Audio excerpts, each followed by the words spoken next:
Bien-aimés frères et sœurs, vous connaîtrez la vérité et la vérité vous affranchira. Ça, c'est pas moi qui le dis, c'est la Bible qui le dit.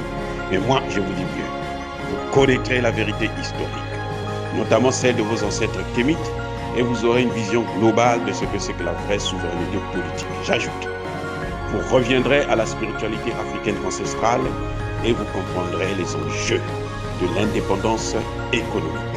Et pour terminer, vous accepterez votre identité culturelle kémite et vous obtiendrez deux choses. La première, c'est la paix. La seconde, c'est le développement, à une condition. L'unité de toute l'Afrique noire, l'unité de tous les Noirs du monde entier. Otep à tous, bienvenue sur la chaîne des panafricanistes, par essence, par conviction et par excellence. Celle des citoyens kémites par nécessité et obligation de combat. Nous sommes une chaîne qui n'est guidée que par nos ancêtres et rien que par les ancêtres qui appartiennent à l'égrégore du monde noir. Par conséquent, nous ne croyons en aucun Dieu venu de l'étranger. Toutefois, cette vidéo n'est aucunement destinée à inciter à la haine ou à la violence, car nous menons un combat qui est d'abord et avant tout spirituel. Ensuite, il est politique, géopolitique et géostratégique contre l'impérialisme, le colonialisme, le néocolonialisme et l'endocoloniat, sur la base du principe fondamental que nous avons hérité de nos ancêtres kémites, qui est celui de la Mahat, c'est-à-dire vérité, solidarité et justice. Vous êtes donc en droit de connaître la vérité et nous avons l'obligation de vous dire la vérité, rien que la vérité, afin que justice soit rendue au continent africain. Et ça, c'est notre modeste contribution dans cette noble lutte en faveur de la souveraineté, la dignité, la solidarité et l'unité africaine. Ça, c'est ce que nous appelons le panafricanisme.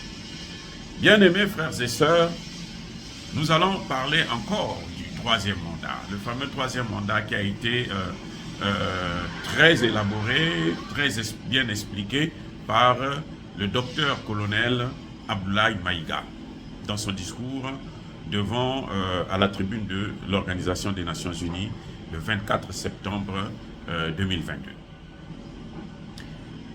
Il a précisé qu'il s'agit d'un dribble qu'on fait sur soi-même.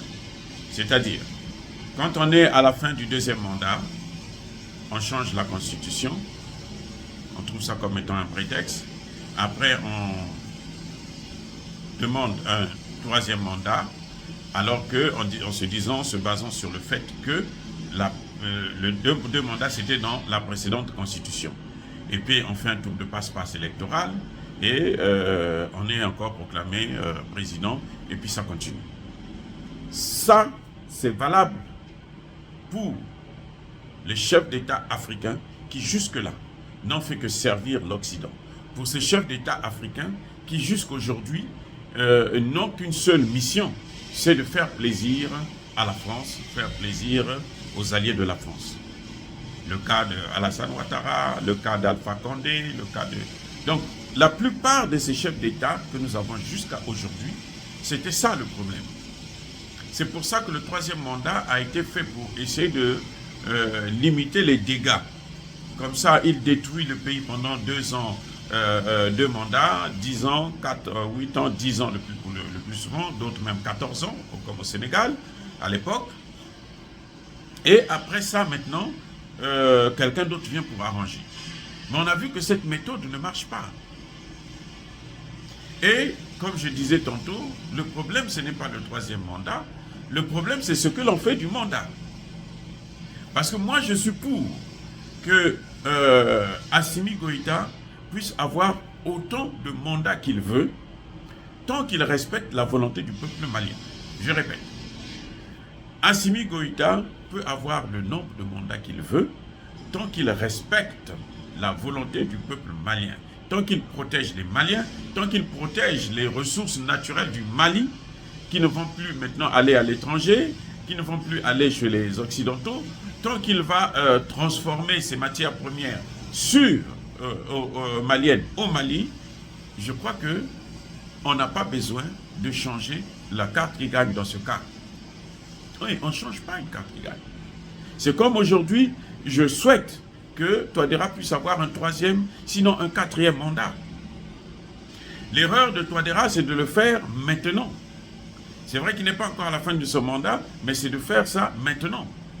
Et c'est donc pour dire à Assimi Goïta, quand ils vont mettre en place une nouvelle constitution, il ne faut pas qu'ils mettent la limitation de mandat. Non. Il faut trouver d'autres garde-fous pour empêcher à ce que le président puisse abuser, avoir une possibilité de destitution du président quand il déborde.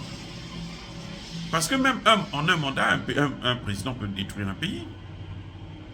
Regardez ce qui s'est passé au Mali là même. Il y a eu une transition en 2013, 2012-2013, après le coup d'État de l'autre capitaine. Qu'est-ce qu'il a fait? Cette période de transition, c'est là qu'il a signé les accords pour faire venir Serval. Et ce sont ces accords-là. C'est sur ça que la France s'est appuyée pour venir rester 9 ans à piller et déstabiliser complètement le Mali. Donc le problème, ce n'est pas le nombre de mandats, ce n'est pas le nombre d'années qu'on passe au pouvoir, mais c'est ce que l'on fait lorsqu'on a ce pouvoir-là.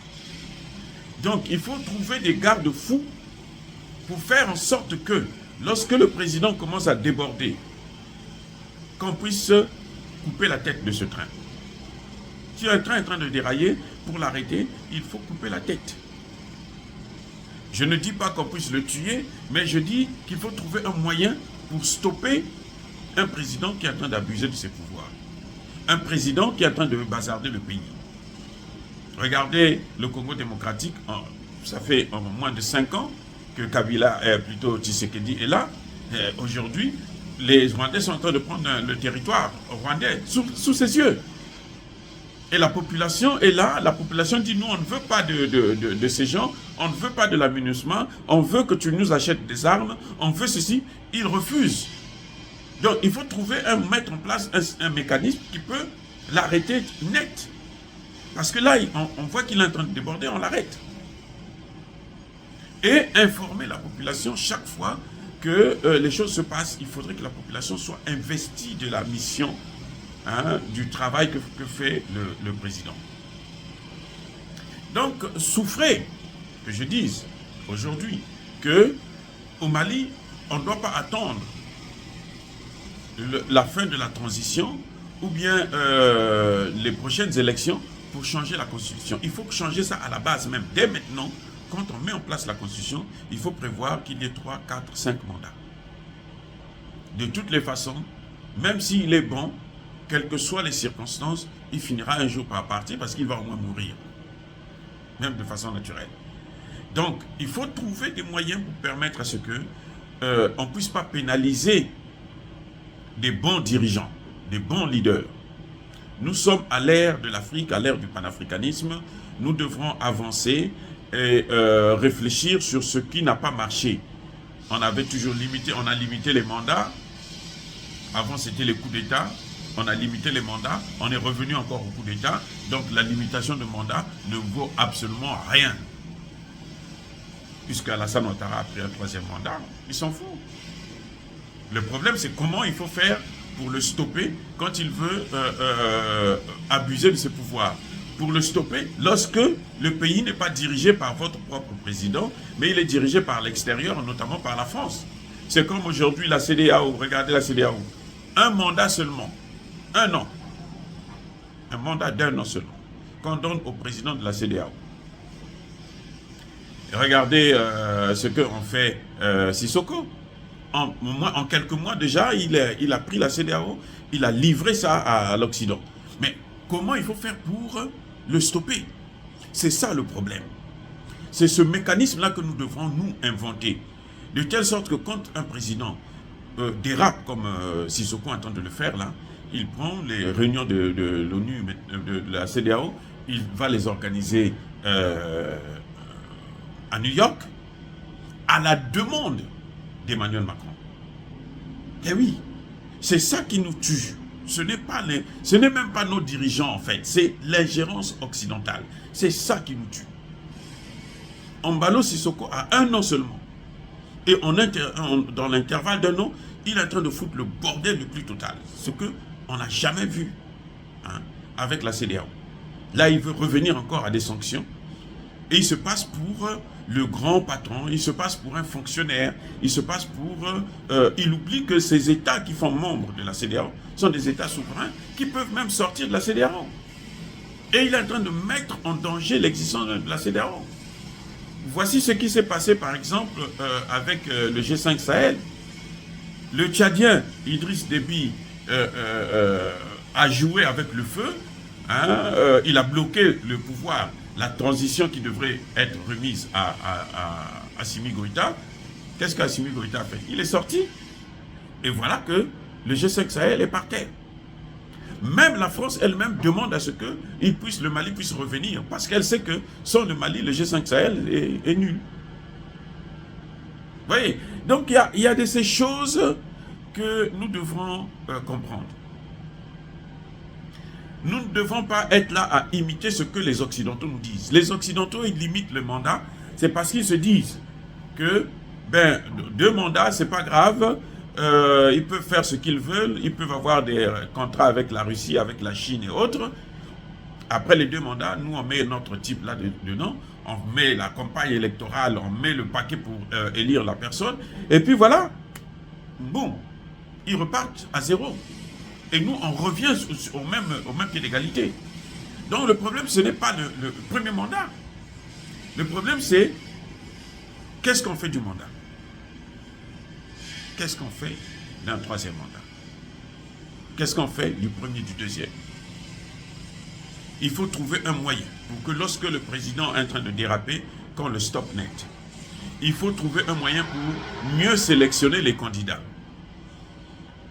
Vous avez par exemple en France le financement occulte, hein, de la campagne présidentielle. L'argent qui vient de l'extérieur. Lorsqu'un étranger vient investir dans votre campagne, ici aux États-Unis, là, le candidat là, il est tout de suite exclu.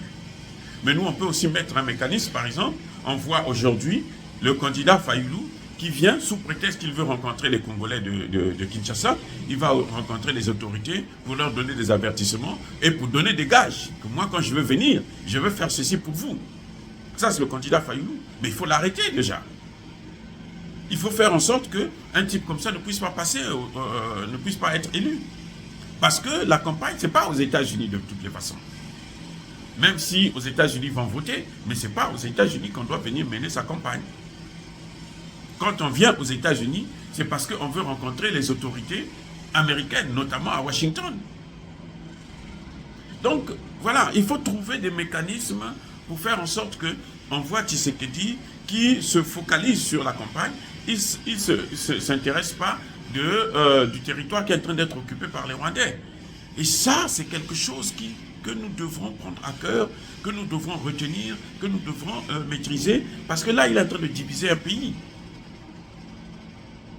Et pourtant, il a été élu, démocratiquement élu. Oui, on va dire on a contesté, mais en tout cas, les Congolais ont accepté parce qu'ils voulaient d'abord le départ de Kabila. Donc, en tout cas, à mon avis, le 3e mandat ne pose pas un problème particulier. Le problème particulier, ce sont les candidats.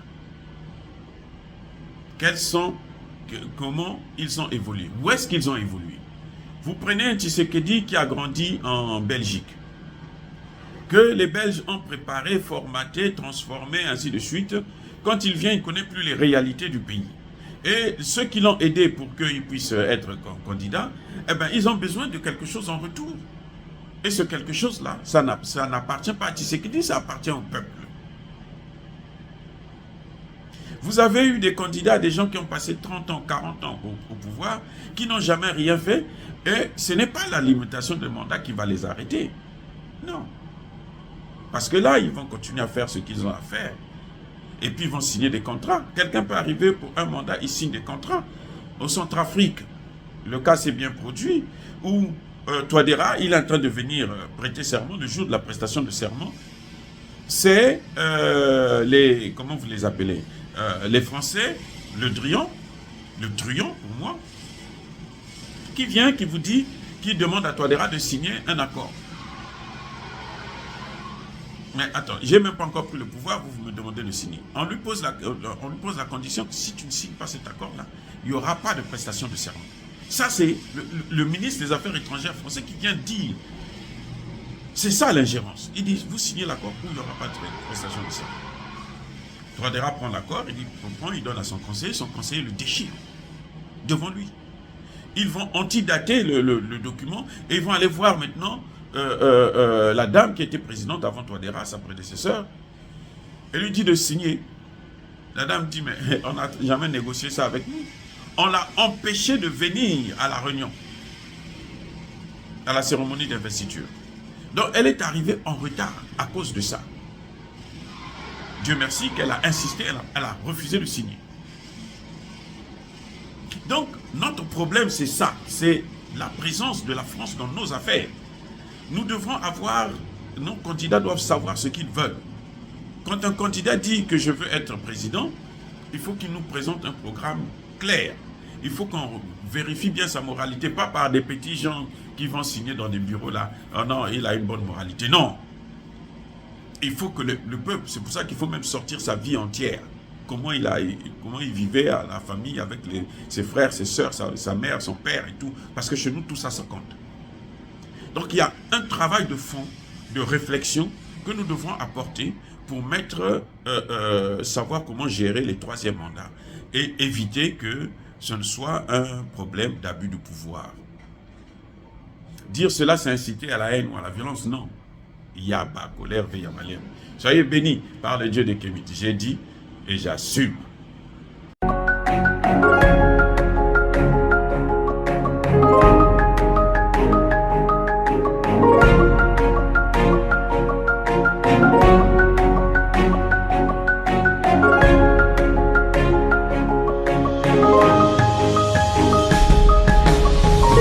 Eux, ils marchent par la foi et non par la vue. Mais moi, je vous conseille vivement de marcher par la connaissance scientifique et historique, notamment celle de nos ancêtres kémites, par les 5 sens et par l'intelligence. Abou Apia.